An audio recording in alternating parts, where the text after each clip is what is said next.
Convosco. Proclamação do Evangelho de Jesus Cristo segundo João. Naquele tempo disse Jesus aos fariseus: Eu parto e vós me procurareis, mas morrereis no vosso pecado. Para onde eu vou, vós não podeis ir. Os judeus comentavam: Por acaso vai se matar? Pois ele diz: Para onde eu vou, vós não podeis ir. Jesus continuou: Vós sois daqui de baixo, e eu sou do alto. Vós sois deste mundo, e eu não sou deste mundo. Disse-vos que morreríeis nos vossos pecados, porque se não acreditais que eu sou, morrereis nos vossos pecados. Perguntaram-lhe, pois: Quem és tu então? Jesus respondeu: O que vos digo desde o começo é o que eu tenho muitas coisas a dizer a vosso respeito e a julgar também. Mas aquele que me enviou é fidedigno, e o que eu ouvi da parte dele é o que falo para o mundo. Eles não compreenderam que lhe estava falando do Pai. Por isso Jesus continuou: Quando tiverdes elevado o Filho do Homem, então sabereis que eu sou, e que nada faço por mim mesmo, mas apenas falo aquilo que o Pai me ensinou. Aquele que me enviou está comigo, ele não me deixa sozinho, porque sempre faço o que é do seu agrado. Enquanto Jesus assim falava, muitos acreditavam nele. Palavra da salvação. Ave Maria, cheia de graça, o Senhor é convosco. Bendita sois vós entre as mulheres, bendito é o fruto do vosso ventre, Jesus. Santa Maria, Mãe de Deus, rogai por nós, pecadores, agora e na hora da nossa morte. Vinde, Espírito Santo, vinde por meio da poderosa intercessão do Imaculado Coração de Maria, vossa amadíssima esposa. Podemos sentar um pouquinho. Jesus, manso e humilde de coração.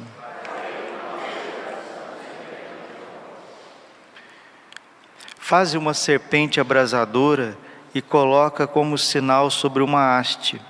Aquele que for mordido e olhar para ela, viverá. Isso está no livro dos Números, capítulo 21, versículo 8. E no versículo 9 está escrito assim: Moisés fez, pois, uma serpente de bronze e colocou como sinal sobre uma haste. Quando alguém era mordido por uma serpente e olhava para a serpente de bronze, ficava curado.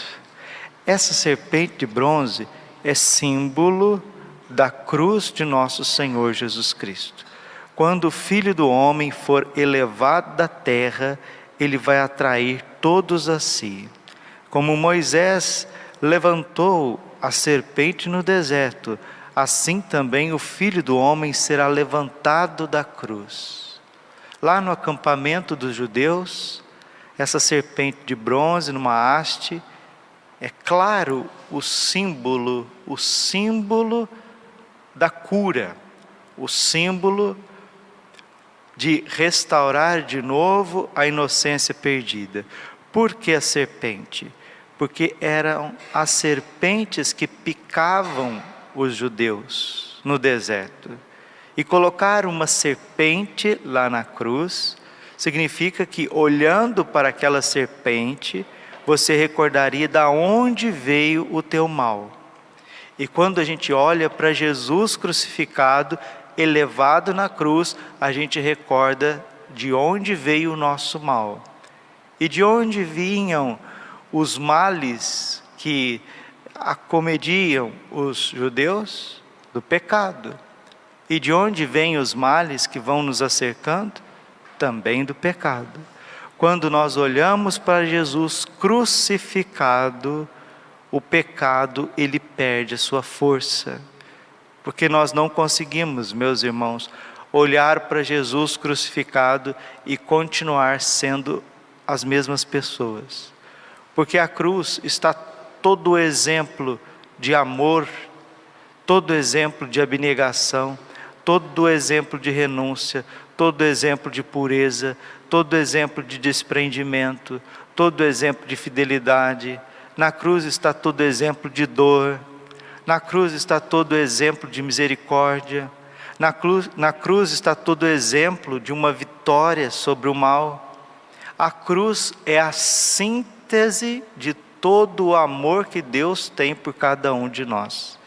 E se tivermos a desventura de sermos picados pelo pecado, seja ele qual for, podemos saber que temos um intercessor diante de Deus. Hebreus capítulo 7, versículo 25. O Senhor Jesus está diante do Pai com suas chagas, intercedendo por cada um de nós. Quando Deus Pai olha para a terra e quer fazer justiça por causa dos nossos pecados, Deus Pai, Ele é obrigado a olhar o mundo através da cruz de nosso Senhor Jesus Cristo. Deus Pai não consegue olhar diretamente para os seus pecados, porque Jesus se colocou entre nós e Ele. Não que Deus Pai seja um justiceiro, não, longe disso. O Pai, fica cada vez mais claro para nós que Ele é infinitamente misericordioso. Mas uma coisa que nós não podemos esquecer de jeito nenhum: Deus é justo, Deus é justo, Deus é justíssimo. E toda transgressão contra Deus, contra o próximo, ela não pode ficar sem correção. Ela não pode ficar sem a sua devida penitência. Por isso que quando nós vamos confessar, o padre nos absolve, sim, mas nos dá uma penitência, como se fosse para a gente pagar aquele crime que a gente cometeu. Nós sabemos que essa penitência da confissão é um tanto mais simbólica, que realmente quem pagou os nossos crimes, como está lá em Isaías capítulo 53, que os nossos crimes, as nossas transgressões, as nossas maldições pesava sobre Ele. Vamos olhar para Jesus nessa semana que antecede a Semana Santa. Já estamos, sim, de alguma forma, na primeira semana das dores, porque essa semana, a quinta semana da Quaresma, é uma semana totalmente diferenciada, semana onde que o Evangelho já coloca para nós o sacrifício de Jesus, a condenação de Jesus, a entrega de Jesus, o caminho dele para o Pai. E não vamos recuar diante das nossas misérias, não vamos recuar. Se quisermos dar um prazer para Deus, se quisermos verdadeiramente encher o coração de Deus de alegria, permitamos que Ele exerça a sua força salvífica em nós. Quanto mais dóceis nós formos, melhor será. Porque quem ainda não intuiu isso, o Padre recorda, e eu termino essa homilia. Toda a nossa vida, desde o nascimento até o dia da nossa sepultura, da nossa morte, nós que somos batizados, nós estamos vivendo os mistérios da vida de Cristo em nós. Você será crucificado, você vai passar pela cruz, você vai passar por abandonos, você vai passar por angústias nessa vida aqui. É impossível você nascer e não passar por sofrimentos. Aí você pode dizer assim: mas eu rezo a Deus para eu morrer de repente, para eu não passar por nada de errado, eu quero morrer dormindo. Mesmo que você morra dormindo, mesmo que você morra de súbito assim, a nossa vida já vai sendo um calvário. Nós já vamos nos configurando com Jesus a cada segundo. Quanto mais unido você tiver mediante a graça de Deus e a união com Cristo eucarístico. Os Estados Unidos têm 230 milhões de cristãos. A maioria esmagadora são evangélicos. O Brasil tem 180 milhões de cristãos. Quantos são os católicos que comungam com frequência? O México tem 107 milhões de cristãos. Quantos são aqueles que verdadeiramente valorizam o Santíssimo Sacramento do altar, a união com Cristo Eucarístico? A Rússia tem 105 milhões de cristãos.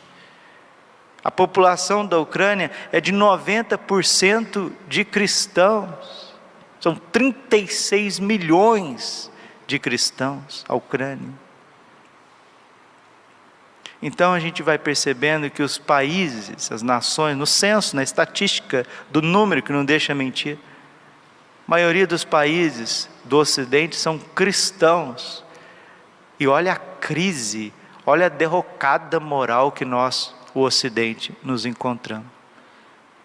Um mínimo de pessoas, o mínimo de governantes consegue levar todo um Ocidente cristão para uma cultura de morte e ninguém reage a isso.